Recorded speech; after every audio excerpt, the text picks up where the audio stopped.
40 ఏళ్ళ అనుభవం అంటావు, రాష్ట్ర మంత్రి చేసిన అంటావు, కేంద్ర మంత్రి చేసిన అంటావు, 10 ఏళ్ళు ముఖ్యమంత్రిని చేసిన అంటావు, తెలంగాణ రాష్ట్రాన్ని సాధించిన అంటావు. నేను ఆడ ఫ్యూచర్ సిటీ కడుతున్నాను అంటే తొక్క తోలు వాడెవడో వస్తాడంటే ఆ వంతారనా బొంతారనా ఇవనే ఒక మాజీ ముఖ్యమంత్రి స్థాయిలో మాట్లాడే మాటలు మాకు రావనుకుంటున్నావా? మర్యాద ఉండదని ఇవన్నీ విషయాలు మేము మాట్లాడతలేం. కానీ మాట్లాడ మొదలు పెడితే నువ్వు కాదు కదా నడువుకు రాయి కట్టుకొని ఆడ ఉన్న మల్లన్న సాగర్లో దుంకి చచ్చిపోతావు.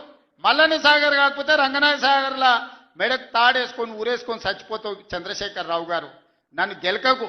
నేను అన్ని చూసిన. ఎక్కడి నుంచి వచ్చిన నేను నల్లమల్ల అడవుల నుంచి వచ్చిన.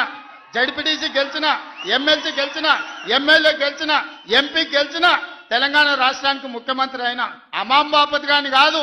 అక్కడి నుంచి వచ్చి అమెరికాలో అంట్లుదం వస్తే అయ్య పేరు చెప్పి మంత్రి అయినోని కాదు. ఊర్లో దుక్కి దున్ని కష్టమంటే తెలిసి రైతులలో నుంచి వచ్చినోని రైతు బిడ్డను. నాతోని తమాషాలు